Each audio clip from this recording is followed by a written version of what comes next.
오늘 생명 양식은 베드로전서 1장 3절 4절 말씀이 되겠습니다. 신약 성경 베드로전서 1장 3절 4절 말씀 제가 봉독해 올리겠습니다.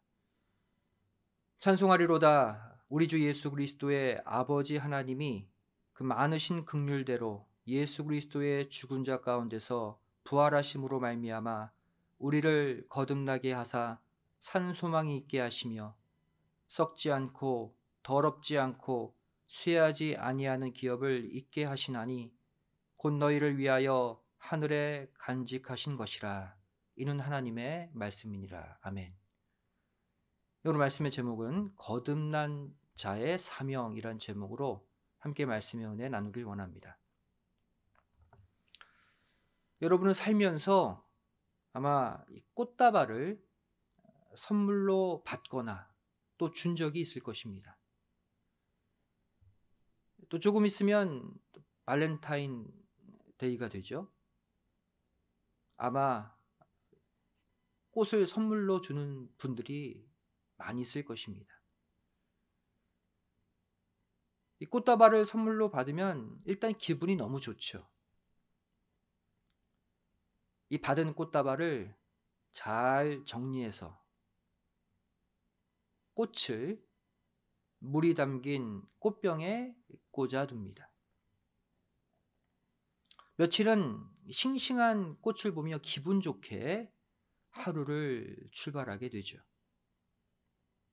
하지만 이 꽃은 3일만 지나면 점점 시들게 됩니다. 물에 담가 놓아도 소용없어요. 점점점 시들어 버리죠. 왜 그럴까요? 이 꽃다발에서 뽑은 그 꽃은 뿌리가 잘려져 버렸기 때문이에요. 꺾인 꽃은 살아있는 것처럼 보여도 실제로는 죽은 거나 다름없습니다. 반면에 화분에 담긴 화초는 어떻습니까? 적절히 물과 햇볕을 받으면 수개월, 또 수년 동안 계속해서 살죠. 왜냐하면 뿌리가 있기 때문이에요.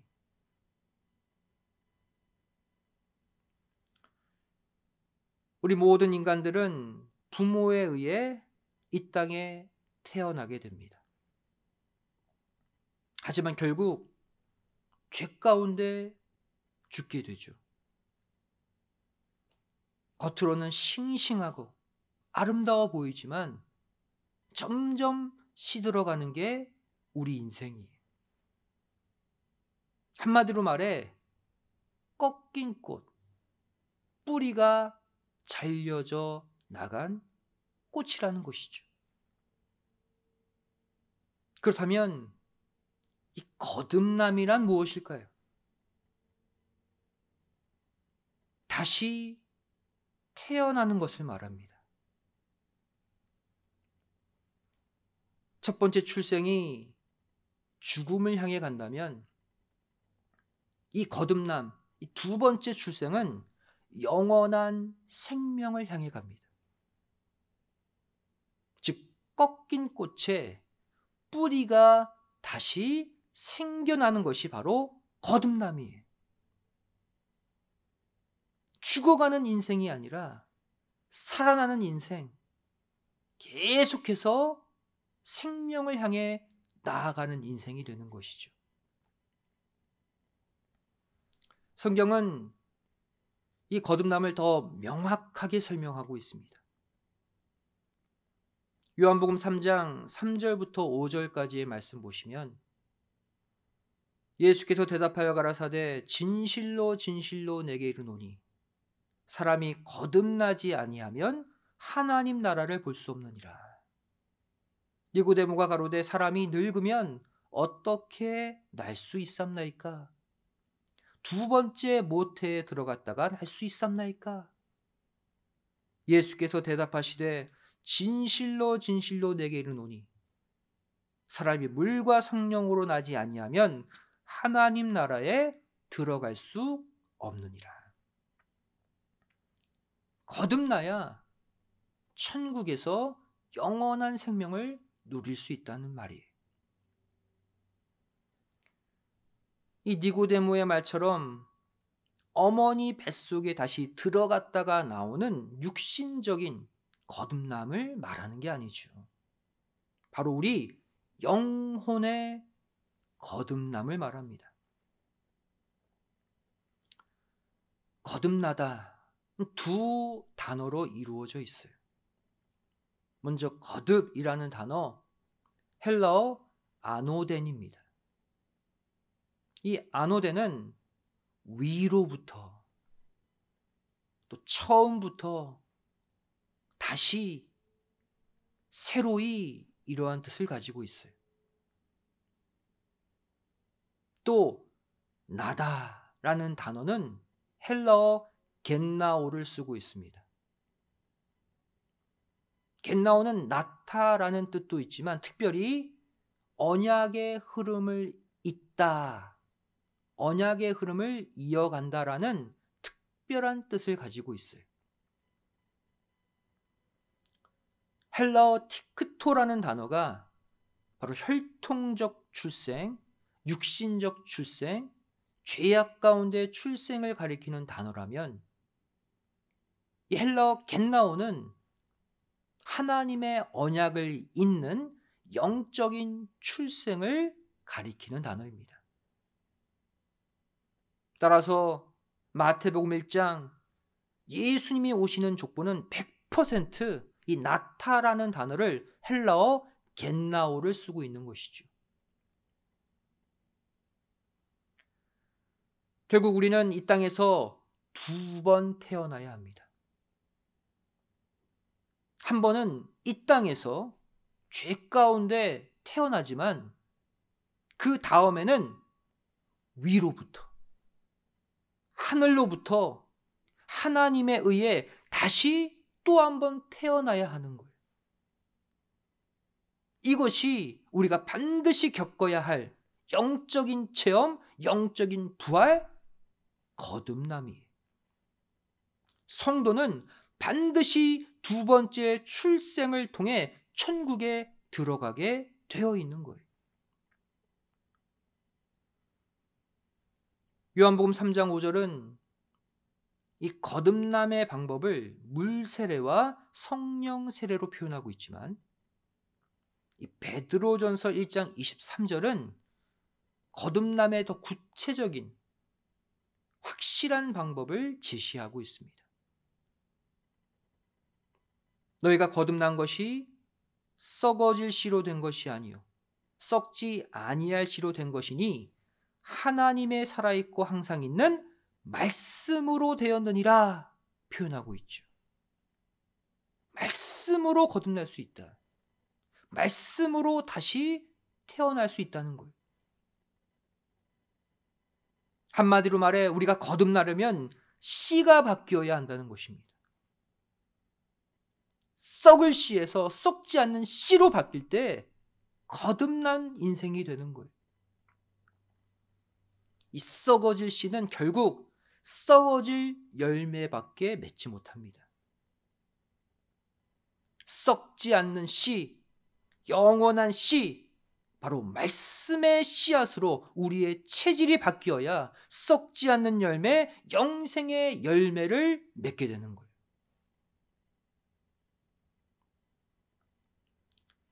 한마디로 말해 야곱은 베델에서 하나님을 만난 이후 거듭난 인생이 되었습니다.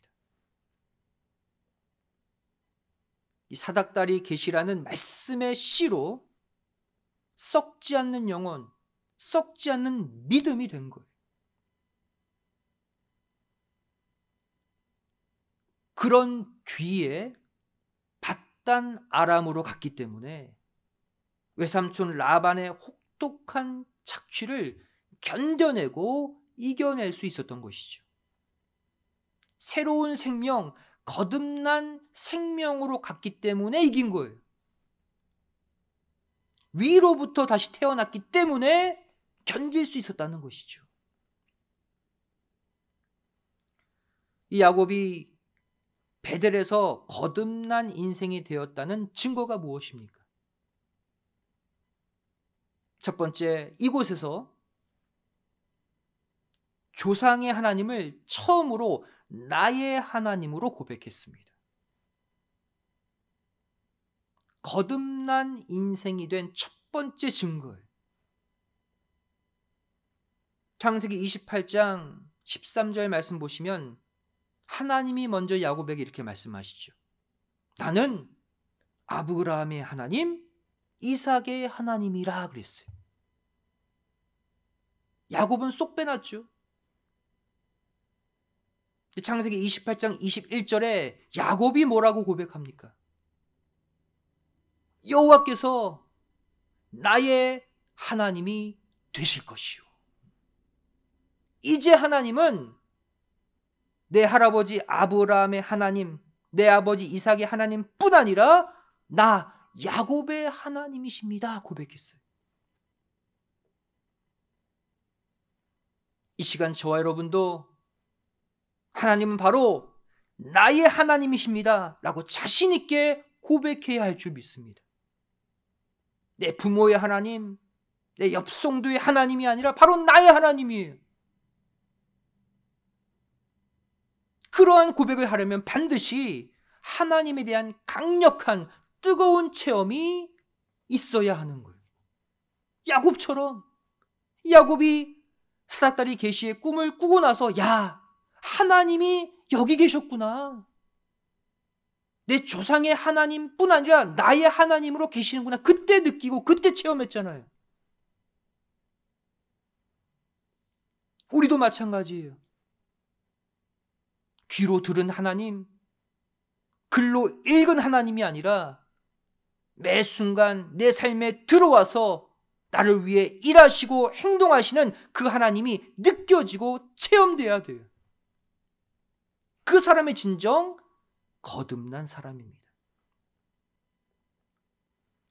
두 번째로 이 야곱이 베델에서 거듭난 인생이 되었다는 증거가 무엇입니까?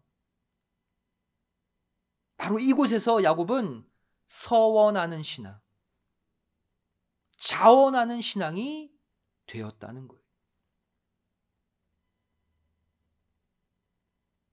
베델에서 하나님을 체험한 이후에 야곱의 고백 보세요.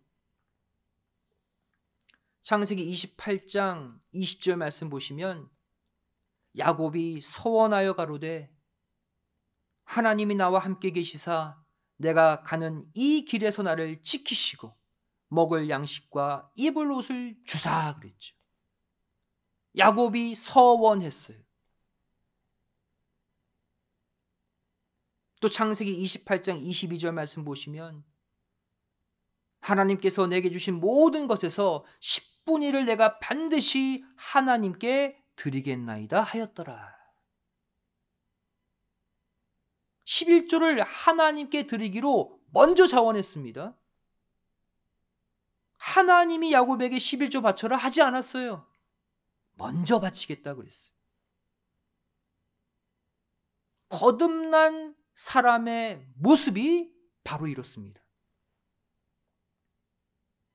성령 가운데, 말씀 가운데 하나님을 뜨겁게 체험한 사람, 거듭난 사람은 하나님의 뜻을 위해 먼저 서원하게 되어 있어요. 누가 시키지 않아도 먼저 하나님을 위해 자원하게 되어 있어요. 왜? 위로부터 다시 태어났기 때문에. 이전의 사람이 아닌 새 사람이 되었기 때문이죠. 이것이 바로 하늘로부터 다시 태어난 사람의 감출 수 없는 모습이에요. 여러분, 거듭난 사람은요, 주변 사람들이 다 느낍니다. 말이 바뀌거든요. 행동이 바뀌거든요. 이전에는 집사님 뭐 좀 해줘 시키면 겨우 했던 사람이 이제는 나서서 제가 할게요. 아무도 할 사람 없어요? 제가 할게요. 바로 거듭난 사람은 이렇게 그 거듭남의 은혜가 표출되게 되어 있는 거예요. 이렇게 거듭난 야곱이 도착한 곳이 어디였습니까? 야곱의 일생노정 5번째 장소인 밧단 아람이었어요. 하란이죠. 야곱이 이곳에 머문 기간은 주전 1930년부터 1910년까지 20년 동안이었습니다. 긴 시간이었죠. 야곱의 나이 76세부터 96세까지 이곳에 살았어요. 그렇다면 야곱이 이 밧단 아람으로 간 근본적인 이유가 무엇일까요? 성경은 바로 언약의 대를 잇게 할 아내를 구하러 야곱이 이곳으로 왔다라고 정확히 말씀하고 있어요. 아내를 얻어야 언약의 대를 잇잖아요. 아내를 구하기 위하여. 창세기 28장 1절 2절 말씀 보시면 이삭이 야곱을 불러 그에게 축복하고 또 부탁하여 가로되 너는 가나안 사람의 딸들 중에서 아내를 취하지 말고 일어나 밧단 아람으로 가서 너의 외조부 브두엘의 집에 이르러 거기서 너의 외삼촌 라반의 딸 중에서 아내를 취하라. 얼마나 구체적인지 몰라요. 단순히 형 에서를 피해 도망쳐라 이렇게 말한 게 아니에요. 아내를 얻기 위해 밧단 아람 외삼촌 라반의 집으로 갈 것을 이삭은 야곱에게 구체적으로 정확하게 지시했어요. 아내를 구하기 위해 가라는 거예요. 호세아 12장 12절 말씀 보시면 옛적에 야곱이 아람들로 도망하였으며 이스라엘이 아내 얻기 위하여 사람을 섬기며 아내 얻기 위하여 양을 쳤고 이렇게 말씀하고 있죠. 호세아 선지자도 야곱이 아내를 얻기 위하여 두 번이나 반복 강조하고 있는 것을 볼 수가 있어요. 밧단 아람 간 것은 목적이 단 하나였다는 거예요. 언약의 씨를 낳기 위한 아내, 신부를 구하기 위함이었다. 야곱의 아내는 총 4명입니다. 바로 본처인 레아와 라헬, 또 이들의 첩인 실바와 빌하죠. 이 첩도 아내로 봐야 돼요. 왜? 이 4명의 여자를 통해 이스라엘 12지파의 조상인 12아들들을 낳았기 때문이에요. 12아들을 낳은 어머니들 4명입니다. 그렇다면 이 레아와 라헬 중에 야곱의 진짜 본처는 누굴까요? 레아일까요? 라헬일까요? 처음 7년 야곱이 외삼촌 라반에게 봉사한 처음 7년은 순수하게 라헬을 위한 봉사였습니다. 창세기 29장 20절 말씀 보시면 야곱이 라헬을 위하여 7년 동안 라반을 봉사하였으나 그를 연애하는 까닭에 7년을 수일같이 여겼더라 그랬죠. 누구를 위하여? 라헬을 위하여 7년 봉사. 하지만 이 라반에게 속아서 라헬 대신 레아를 얻게 되죠. 창세기 29장 26절 말씀 보시면 라반이 가로되 형보다 아우를 먼저 주는 것은 우리 지방에서 하지 아니하는 바이라. 그래서 레아를 먼저 줬다는 거예요. 그리고 이후에 7일을 채운 후 라헬을 얻고 또다시 7년을 더 봉사하게 됩니다. 창세기 29장 27절 말씀 보시면 이를 위하여 7일을 채우라. 우리가 그도 내게 주리니 내가 이 라헬을 위하여 또 7년을 내게 봉사할지니라. 대단한 사기꾼이죠. 자기 두 딸을 가지고 착취한 거예요, 야곱을. 라헬 주겠다 하고 레아 주고 7년. 진짜 라헬 줄 테니 또 7년. 나를 위해 봉사하라. 이게 라반이에요. 결국 야곱은 처음 7년도 라헬을 위해, 나중 7년도 라헬을 위해 모두 봉사했습니다. 즉 야곱의 입장에서 보면 분명 라헬이 본처죠. 야곱은 라헬을 위해 일했어요.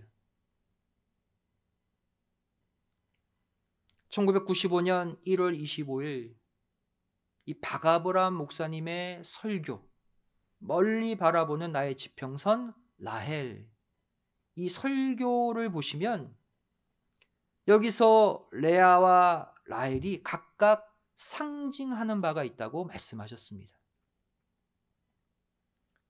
레아는 어떠한 사람들을 상징합니까? 바로 내가 정말로 싫어하는 대상, 그것이 각자의 레아라는 거예요. 원치 않는데 옆에 있는 사람, 그게 레아라는 거예요.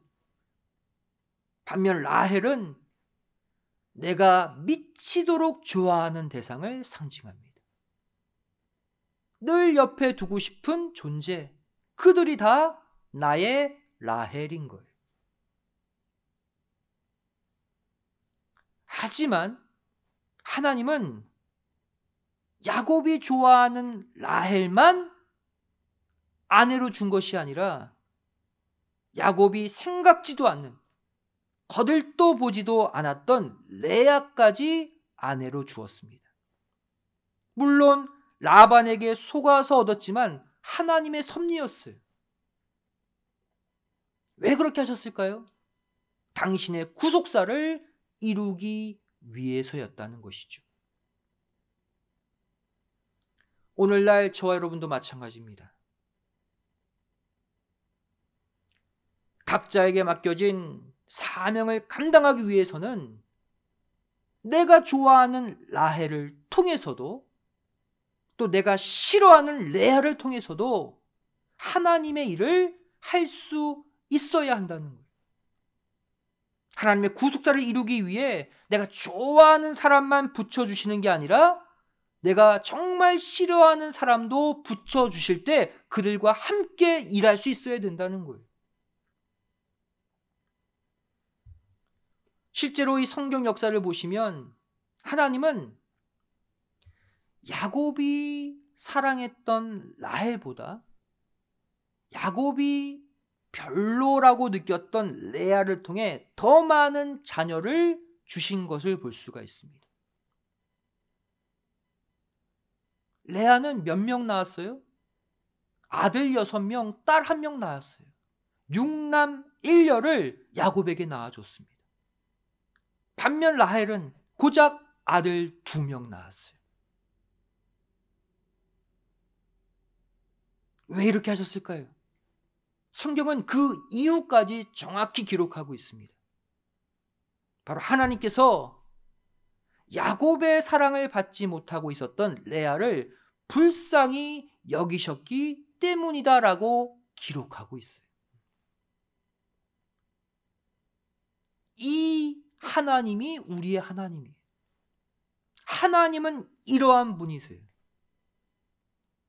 이 땅에서 사랑받지 못하는 자에게 하나님은 더 큰 은혜로 채워주시는 거예요. 창세기 29장 31절 말씀 보시면 여호와께서 레아에게 총이 없음을 보시고 그의 태를 여셨으나 라헬은 무자하였더라. 하나님의 공의예요. 사랑받지 못하는 레아에게는 태를 활짝 열어주셨고 야곱의 사랑을 듬뿍 받았던 라헬에게는 자녀를 처음에 주시지 않았어요.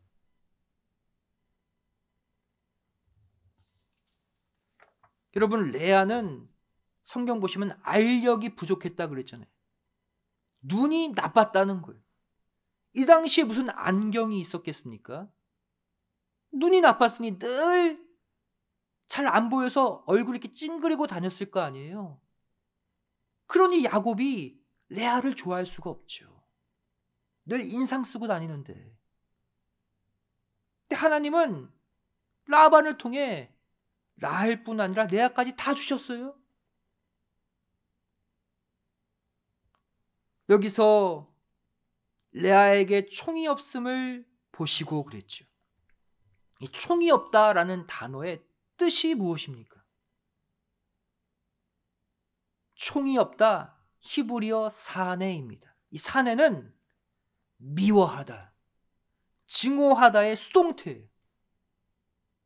단순히 사랑 못 받았다가 아니에요. 이 당시 레아는 야곱의 미움과 증오의 대상이었다는. 야곱이 그냥 멀리한 게 아니라 끔찍히도 혐오하고 싫어했다는 거예요. 누구를? 레아를. 야곱이 레아를 볼 때마다 이런 생각 안 했겠습니까? 아, 내가 장인어른에게 속아가지고 눈도 나쁘고 늘 인상 쓰고 있는 이 여자를 내가 아내로 맞다니, 꼴도 보기 싫다. 이러한 취급을 레아가 받았다는 거예요. 하지만 하나님은 야곱이 끔찍히도 미워하고 증오했던 레아에게 더 많은 자녀를 낳게 하셨습니다. 더 많은 하나님의 유업을 주신 거예요. 이뿐만이 아닙니다. 야곱이 20년 만에 고향으로 돌아갔을 때 아버지 이삭에게 누구를 자신의 본처로, 자신의 아내로 소개했을까요? 제 아내입니다 라고 레아를 소개했을까요? 라헬을 소개했을까요? 라헬이 아니라 레아였다는 사실이. 왜 그렇습니까? 이럴 수밖에 없었죠. 왜? 라헬은 고향으로 돌아오는 중에 죽었기 때문에. 소개하고 싶어도 소개하지 못하는 거예요. 살아있는 레아만 본처로 소개할 수밖에 없게 된 것이죠. 이 또한 하나님의 섭리예요. 또한 언약의 3대가 묻힌 중요한 장소, 이 막벨라 굴에도 라헬이 아니라 레아가 야곱과 함께 묻히게 되었습니다. 야곱이 끔찍히도 사랑했던 라헬은 이 막벨라 가족묘에 묻히지도 못했어요. 창세기 49장 31절 말씀 보시면 아브라함과 그 아내 사라가 거기 장사되었고, 막벨라 굴이죠. 이삭과 그 아내 리브가도 거기 장사되었으며 나도 레아를 그곳에 장사하였노라. 라헬은 못 들어갔어요. 레아 장사하고 나중에 야곱이 또 이곳에 묻히죠. 이것이 바로 우리의 인생입니다. 이것이 바로 우리의 신앙 노정이라는 거예요. 성도 여러분, 내가 정말로 좋아하는 사람, 또 내가 정말로 좋아하는 방법, 또 내가 정말로 좋아하는 내용만 가지고 하나님의 구속사가 진행되는 게 아닙니다. 그렇게 진행하지 않으셔요. 때로는 내가 원치 않는 사람을 통해서, 또 내가 원치 않는 방법으로 구속사를 진행시켜 나가십니다. 여러분, 그러할 때도 순종할 수 있습니까? 그러할 때도 그 길을 걸을 수 있습니까? 그 상황에도 믿음으로 아멘하며 걸어나갈 때 그 사람이 야곱의 일생노정 17수 승리의 노정을 걷는 자임을 믿으시기 바랍니다. 우리 모두가 야곱의 삶을 살아가는 거예요. 여러분, 어차피 내가 좋아하는 사람들하고만 일하는 것은 사실상 불가능합니다. 어떤 분은 그러죠. 내가 좋아하는 사람만 평생 데리고 나 일할 수 있어. 여러분, 그게 안 돼요. 왜 그런지 아십니까? 우리의 좋고 싫은 감정은 매 순간 바뀌기 때문이에요. 서로 좋다가도 마음 한번 틀어지면 한순간에 원수됩니다. 그러다가 또 마음이 풀리면 언제 그랬냐는 듯이 또 잘 지내요. 함께 일도 잘합니다. 여러분, 하나님 외에는 다 바뀌어요. 다 변합니다. 이것을 인정하고 받아들여야 돼요. 그게 간사한 우리 인간들이에요. 결국 우리 인생 가운데는 내가 좋아하는 라헬도 있고 내가 싫어하는 레아도 내 옆에 있을 수밖에 없다는 것입니다. 결국 이 성령과 말씀으로 거듭난 자의 사명이 무엇입니까?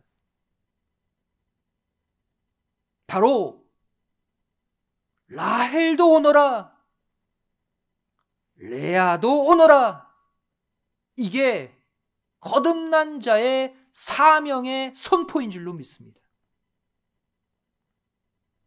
구속사의 12지파를 완성하기 위해서라면, 믿음의 12아들을 완성하기 위해서라면 난 라헬도 필요하고 레아도 필요하다. 라헬도 오고 레아도 와서 함께 일하자 할 수 있어야 된다는 거예요. 거듭나면 할 수 있습니다. 올해 이 코로나의 악조건 속에서도 하나님은 우리에게 또 우리 교회에 많은 사명을 올해 맡겨주셨습니다. 이 사명 감당하려면 내가 좋아하는 사람, 내가 좋아하는 방법만 가지고는 안 되는 거예요.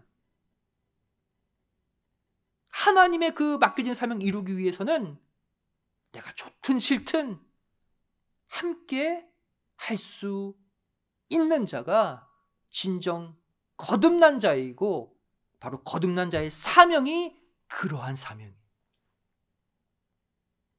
이 시간 하나님을 뜨겁게 체험하는 그 거듭남의 은혜를 가지고 이제 내 우편의 사람이든 내 좌편의 사람이든 다 품고 구속사의 사명을 완수해내는 모두가 되시기를 주님의 이름으로 간절히 축원드리겠습니다. 기도하시겠습니다. 사랑 많으신 아버지 하나님, 오늘도 수요 3일 예배로 우리를 불러주시고 신령과 진정의 예배를 드리게 하여 주심에 감사드립니다. 우리 인간들은 본능상 내가 좋아하는 사람하고만, 내가 좋아하는 방법으로만 일하고 싶고 살고 싶지만, 하나님의 구속사는 그렇게 이루어지지 않음을 오늘 야곱의 사건으로 깨닫습니다. 앞으로 우리의 인생에 하나님의 구속 역사를 이룰 수만 있다면 라헬도 오너라, 레아도 오너라, 함께 하나님의 뜻을 이루자. 이렇게 성숙한 믿음의 선포를 할 수 있는 우리의 남은 삶이 되게 하여 주시옵소서. 이 시간 하나님을 뜨겁게 체험하는 거듭남의 은혜를 주셔서 사람 가리지 않고 환경 가리지 않고 방법 가리지 않고 하나님의 뜻 성취를 위해 합력하여 선을 이루어가는 모두가 되게 하여 주시옵소서. 믿사오며 사랑 많으신 예수님의 이름으로 간절히 기도드리옵나이다. 아멘. 하나님께 말씀을 드리겠습니다.